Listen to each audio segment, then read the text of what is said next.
आगे एक बहुत ही गंभीर खबर मैं आपको दिखाने वाला हूं, क्योंकि आज पूरे देश में अयोध्या की चर्चा हो रही है। लेकिन इस चर्चा के केंद्र में भगवान राम नहीं है, बल्कि एक 80 वर्ष की बुजुर्ग महिला है, जिसे कुछ लोगों ने अयोध्या में लावारिस छोड़ दिया सड़क पर, और कुछ ही घंटे के बाद इस वृद्ध महिला की मौत हो गई। पहले आप मां और मातृभूमि को स्वर्ग से भी बढ़कर मानने वाले भगवान राम की मातृभूमि अयोध्या से आई इन तस्वीरों को ध्यान से देखिए, जहां रिश्ते की हर मर्यादा तार तार हो गई। यह घटना 23 जुलाई की देर रात 1:50 की है, जब अयोध्या के दर्शन नगर मेडिकल कॉलेज के पास रात के अंधेरे में कुछ लोग 80 वर्ष की इस बुजुर्ग महिला को लेकर आए और उसे सड़क के किनारे इस तरह से रख कर चले गए। और यह पूरी घटना सीसीटीवी में रिकॉर्ड हो गई। देखने में ऐसा लगता है जैसे ये लोग इस महिला के या तो बच्चे हैं और या इस वृद्ध महिला के परिवार वाले हैं, जो इस वृद्ध महिला को अपने पास रखना नहीं चाहते। इसलिए ये लोग आए, सड़क के किनारे इस महिला को उन्होंने इस तरीके से रखा, चादर में लपेटा और फिर वहां से चले गए। यह महिला रात भर सड़क के किनारे ऐसे ही भूखी प्यासी पड़ी रही। घटना की जानकारी 24 जुलाई अगले दिन सुबह 9:30 बजे पुलिस को एक फोन कॉल से मिली, जिसके बाद इस बुजुर्ग महिला को इलाज के लिए अस्पताल ले जाया गया।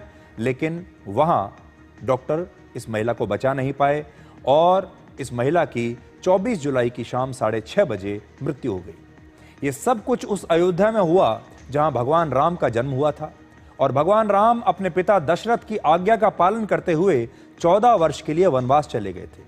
इस फैसले के पीछे उनकी सौतेली मां कैकेयी थी, लेकिन उन्होंने अपनी सौतेली मां की भी इच्छा का पूरा सम्मान रखा। भगवान श्री राम ने वनवास जाने से पहले सीता जी से कहा था कि पिता की आज्ञा का पालन करना सबसे बड़ा धर्म है। लेकिन यह बात त्रेता युग की है। कलयुग में यह कहानी पूरी तरह से बदल चुकी है। अब बच्चे अपने माता पिता को ही वनवास भेज रहे हैं, बुजुर्गों को अपना सबसे बड़ा बोझ समझ रहे हैं, और इस महिला की तरह सड़क पर मरने के लिए बहुत सारे लोग बुजुर्गों को आजकल छोड़ देते हैं। लेकिन यह सिर्फ एक बुजुर्ग महिला की मृत्यु नहीं है, यह भारत के उस समाज की भी मृत्यु है जो माता पिता को यूं तो भगवान का दर्जा देता है, लेकिन जब यह भगवान बूढ़ा हो जाता है तो इन्हें ठीक वैसे ही छोड़ देता है जैसे भगवान की किसी खंडित प्रतिमा को, किसी खंडित मूर्ति को नदियों या बहते पानी में फेंक कर विसर्जित कर दिया जाता है। यह समाज की संवेदनाओं का विसर्जन है। आप सोचिए, इस बुजुर्ग महिला की मौत को 24 घंटे से भी ज्यादा का समय बीत चुका है, लेकिन इस बुजुर्ग महिला का नाम क्या था, ये कहां की रहने वाली थी, इसके परिवार में कौन है, इसकी कोई जानकारी किसी के पास नहीं, जिसकी वजह से अभी भी इनका अंतिम संस्कार नहीं हो पाया। आप इस पोस्टर को ध्यान से देखिए। पुलिस को इस महिला के परिवार का पता लगाने के लिए एक इनाम की घोषणा करनी पड़ी।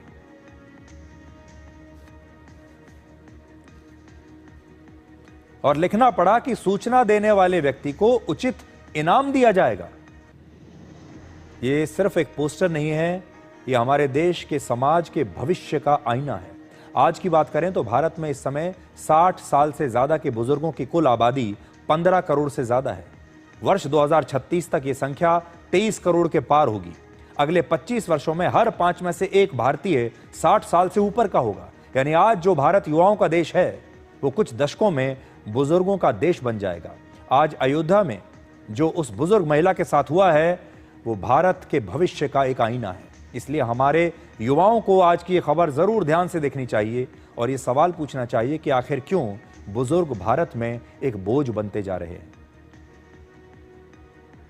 वैसे इस तरह की जो घटनाएं हैं, ये कोई नई नहीं है। भारत में हर 3 में से एक बुजुर्ग मानसिक तनाव और अकेलेपन का शिकार है। एक सर्वे में पता चला कि भारत में लगभग 77% से ज्यादा बुजुर्गों के साथ मौखिक या भावनात्मक दुर्व्यवहार किया जाता है। इसमें करीब 24% बुजुर्गों के साथ शारीरिक दुर्व्यवहार भी होता है और 27% का आर्थिक शोषण किया जाता है, यानी उनका पैसा ले लिया जाता है। करीब 50% से ज्यादा बुजुर्ग उपेक्षा का शिकार है। और सबसे चौंकाने वाली बात यह कि बुजुर्गों के साथ ये दुर्व्यवहार अक्सर वो लोग करते हैं जिन पर उनकी देखभाल करने की जिम्मेदारी होती है। 38% बुजुर्गों के साथ उनके बेटे या बेटियां ये काम करते हैं। 36% के साथ उनके दामाद या उनकी बहू करती हैं।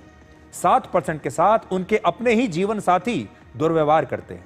वर्ष 2007 में भारत में कानून आया था और यह कानून बुजुर्गों की आर्थिक, सामाजिक और भावनात्मक सुरक्षा को सुनिश्चित करता है। इस कानून के तहत माता पिता की देखभाल करना बच्चों की कानूनी जिम्मेदारी है। बुजुर्ग माता पिता मेंटेनेंस की अर्जी दे सकते हैं और एक ट्राइब्यूनल इन बच्चों को 10,000 या उससे ज्यादा गुजारा भत्ता देने का आदेश दे सकता है। अगर संपत्ति अपने नाम कराने के बाद बच्चे माता पिता की देखभाल नहीं करते तो माता पिता उनसे अपनी संपत्ति वापस ले सकते हैं और माता पिता को घर से निकालने पर बच्चों को 3 महीने की जेल या 5,000 रुपए का जुर्माना भी हो सकता है। यह कानून हिंदू, मुस्लिम, सिख और ईसाई सब धर्मों के बुजुर्गों पर लागू होता है, लेकिन दुर्भाग्य यह है कि इस कानून के बारे में भारत में सिर्फ 12% के आसपास बुजुर्ग ही जानते हैं। आज की नई पीढ़ी सोशल मीडिया पर हैप्पी मदर्स डे या फादर्स डे का सिर्फ एक पोस्ट डालकर, अपने माता पिता के साथ एक तस्वीर डालकर अपने फर्ज को पूरा कर लेती है। लेकिन जब असल में फर्ज निभाने का समय आता है तो लोग अपने बूढ़े माँ बाप को एक कर्ज यानी एक लायबिलिटी मान लेते हैं। कुछ लोग वृद्धाश्रम में छोड़कर चले जाते हैं, कुछ लोग इस तरह सड़कों पर छोड़ देते हैं। लेकिन क्या आपने कभी सोचा है कि बुढ़ापे से कोई बच नहीं सकता? हमारे देश के आज के जो युवा हैं ये भी नहीं बच सकते। आप हमेशा जवान नहीं रहने वाले। अयोध्या की घटना उन सब युवाओं के लिए एक सबक है जिन्हें लगता है कि वो हमेशा जवान बने रहेंगे, क्योंकि आपकी जवानी दरअसल बुढ़ापे की तरफ ले जाने वाला सिर्फ एक पड़ाव है।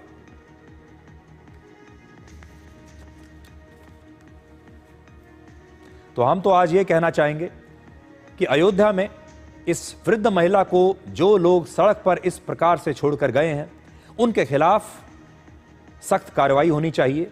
ये एक अपराध है और इन लोगों के साथ अपराधियों जैसा ही बर्ताव होना चाहिए और पूरे समाज को यह पता चलना चाहिए कि हमारे ही अपने समाज में ये लोग कौन हैं जो अपने वृद्ध माता पिता को या अपने परिवार के वृद्ध सदस्यों को इस तरह सड़क पर मरने के लिए छोड़ जाते हैं।